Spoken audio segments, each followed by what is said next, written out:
and Assalamualaikum. My name is Nur Sakina binti Muhammad Saleh. My register number F1035. My name is Husna Sakina binti Masrur. Register number F1022. My name is Mahfuzah binti Hafiz. Register number F1022. Today I want to share to you my basic knowledge on analog multimeter.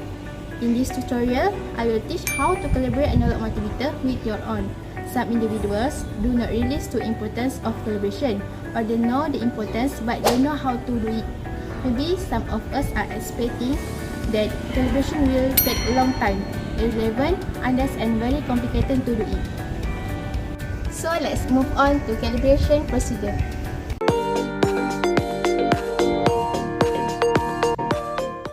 First, set the multimeter to its ohmmeter function. It is located at lower right portion of selected knob. Second, select the selected knob to multiply X1.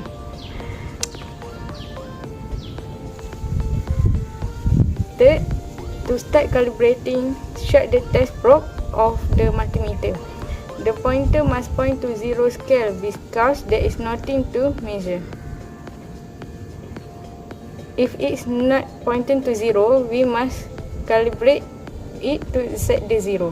Locate the 0 ohm adjuster and rotate the knob until it points at zero.